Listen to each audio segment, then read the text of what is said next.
Hey guys, Tish here from Black Sheep Finance. This is the first day in my 21-day challenge of Ask Me Anything. So I put a post out yesterday saying, if there's anything you want to know about anything, ask me questions.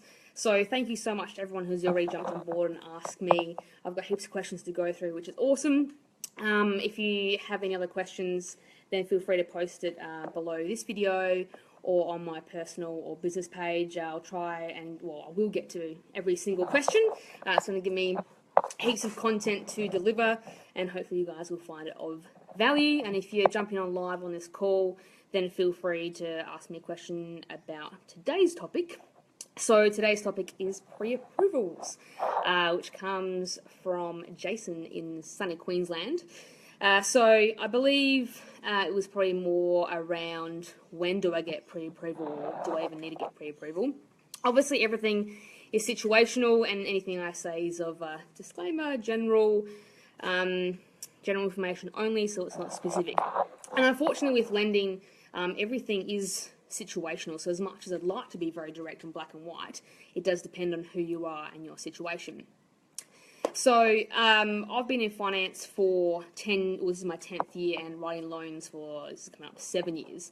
And in all my time, the first pre-approval that I lodged was actually last week. Forgive me if I'm wrong, if someone's like, oh no, I did a pre-approval for me. But I typically don't do pre-approvals, and that's because, in my experience, I will be able to tell within the first hour of dealing with somebody whether they'll get approved for a loan or not. So pre-approvals, I guess in my experience, have normally been a waste of time. However, times are changing. So the reason why I lodged my first one last week, and I'm actually going to do another one coming up, is because the banks are getting tighter. They're making things a bit more difficult, and they're asking more questions. So a pre-approval, what that essentially is it's basically the bank looking at your situation in advance and telling you what you can and can't do. The main difference is between, I guess, a pre-approval and a formal approval. So formal approval is at the end, that's the goal. Formal approval means tick, you're approved, everything's official, they send documents out, it's all legal, you get it signed, and the property, it's yours. So formal approval is the goal.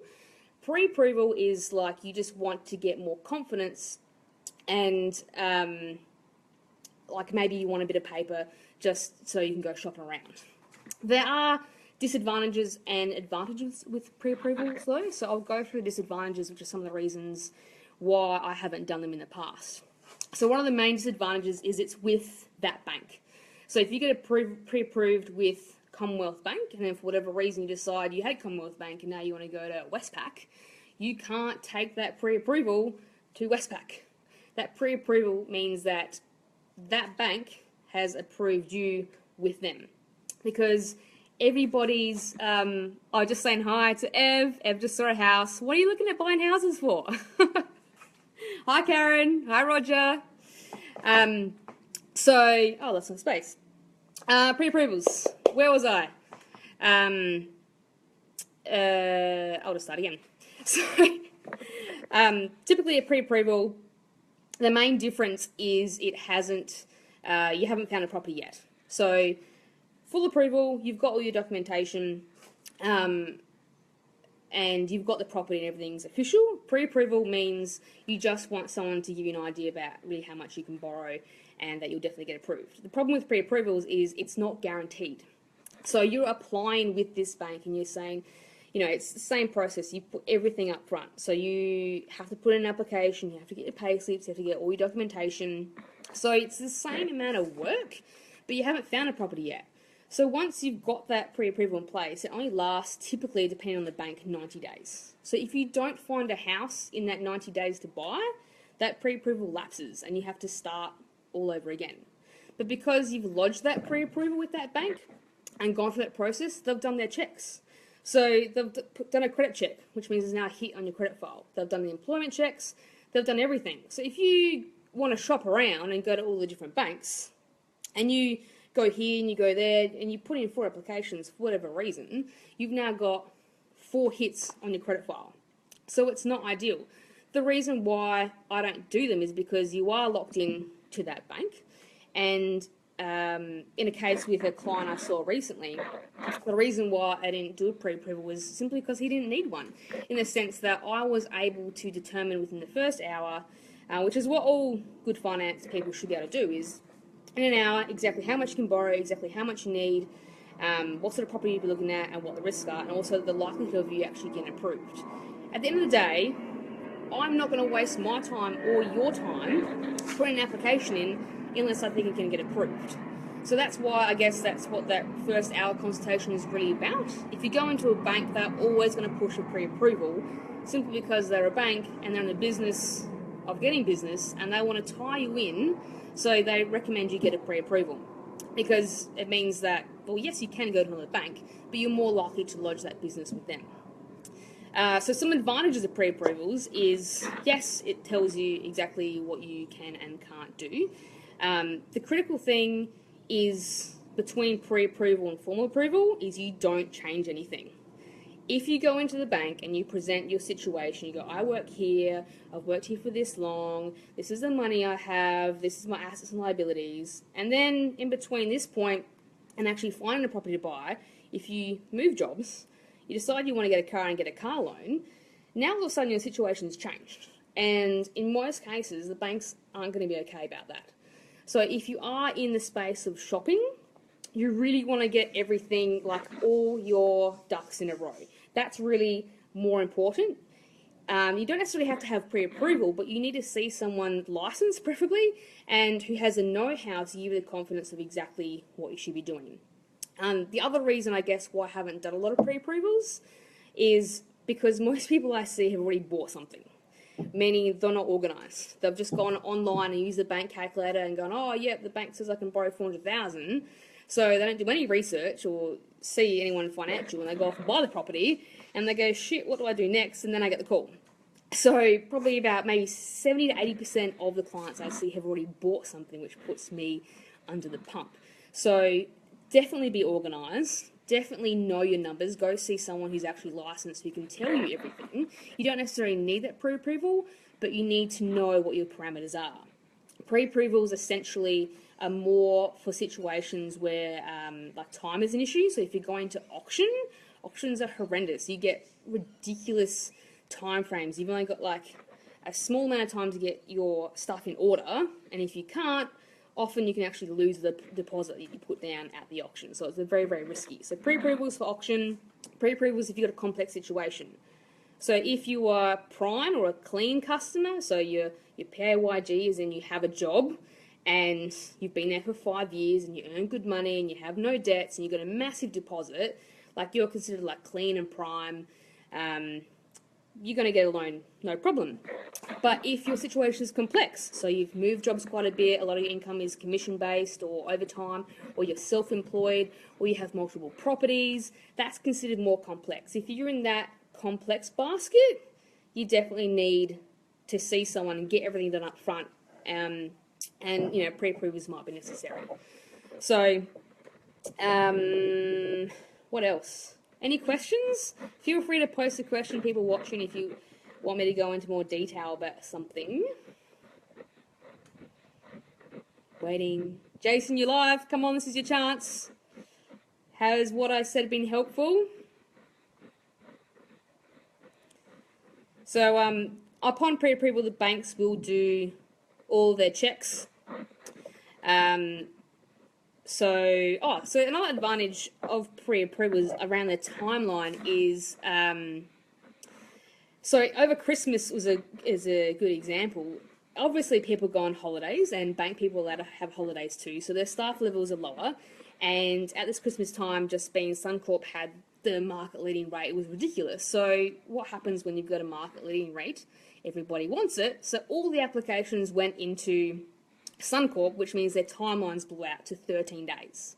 So that means that you put your application in and you go into a queue and nothing happens for 13 days. Nothing. So if you've only got 2 weeks to organise finance, that ain't going to happen. And that's all the time you generally get here in SA. You get 2 weeks to organise your finance. It has to be approved. So what a pre-approval can help you do is you skip the queue. Timelines are sort of back to normal now. So you know, it's going to 2 days, 3 days to actually pick up and assess your file. But if there are, you know, you want the market leading rate and you're willing to wait to get that rate, having the pre-approval means once you're pre-approved, you don't have to go into that long queue. Generally, obviously it becomes per bank. So we've got some questions. Do I need pre-approval if I'm going to sell my house to buy another one? Essentially, that's not really a pre-approval question. It's more about, I guess, depends what you want to do first. Typically, if you want to buy another property when you still got the existing property, you have to be able to service both debts. Which, I mean, you can do bridging finance as well, which is a whole other topic. I would generally recommend selling first before buying, but you should definitely speak to me, Ev, and you'll know whether that's plausible or not. So, before you do anything, you need to speak to somebody in finance. I often get calls from existing clients who go and do something. They call me and go, "Oh, Tish, this has happened." I'm like, "Well, why didn't you call me beforehand? Like, I can't help you after you've done it. Ask me questions before you go and do something, because everything affects your situation." So definitely come have a chat. You guys will probably be fine to be able to buy another property, but it's whether you can afford to hold both debts at the one time. If you can't, you will have to sell and clear that debt before you can go and buy the other one, which is what I did. Jason, what about cross-collateralization? One person I saw use multiple banks to avoid that. Yes. Bank managers don't like that, Jason, because they work for a bank and they want all your business. I hate cross-collateralization. It's something that I specialize in with investment structures. So obviously, sort of different topic, but just quickly, when you're not using any of your own money and using your equity, if you combine the security with the one bank, you're really locking yourself in. So, you know, completely off topic, but what's happening in Sydney with, if there was a bubble, the mass effect of that would be cross-collateralization. So by there is no reason why you'd cross-collateralize, basically. Don't do it. Banks will always promote it because, number one, they don't know any better, because they're not actually licensed, and also they don't want to recommend you go to a different bank. So never cross-collateralize. And the beauty of going to different banks is every bank has different rules, right? So you can borrow more with this bank, and this bank might not allow negative gearing, so your servicing will be different. So when you use different banks, you can actually, I think another one of your questions was how you can increase your position. So increasing your position is understanding how each bank looks at your debts, particularly if you've got multiple properties. It also matters how those existing debts are set up and how that bank will look at those debts. So happy to discuss that in more detail. Everyone wants an appointment. Awesome. So just to summarise, with pre-approvals, it's not that you definitely need the pre-approval, but you need to see somebody. You need to know exactly what you can and can't do before you do anything. You don't want to have a difficult situation where you're getting unnecessary credit checks, or you miss out on a property just because you weren't organised. So the simple tip is see someone who knows what they're talking about. If you don't get a feeling within an hour that someone knows what they're talking about, see someone else. You should be able to relate to the person as well, and within an hour they should be able to give you all the information you need, and definitely you want to have confidence that that person actually knows what they're talking about. So I'm going to wrap up because I'm actually have a client which I'm going to be late for now. I'll just quickly add, bank says we can borrow 1.4, so it depends, like if you went into the bank or if you use an online calculator. So borrowing capacity is all based on your income versus your outgoings. Just because you can borrow 1.4 million doesn't mean you should borrow 1.4 million, because the repayments on that will be horrendous. So always go within your means. Obviously you guys are probably looking for your dream property, but you should still restrict yourself so you don't overcapitalise and overextend, basically. Okay, so I'm going to get into some more complex stuff in later videos. So tomorrow I'm going to be posting, I guess, like the 5 essential lending terms you need to know, because when I start talking about terms and you don't really know what they are, that will be helpful. So if you haven't seen this live and you're watching it, hopefully you weren't bored. If you have any questions specific to this topic, post them. If you have any other questions, please post them, and I'll record another video. Thanks, guys. Have a good night.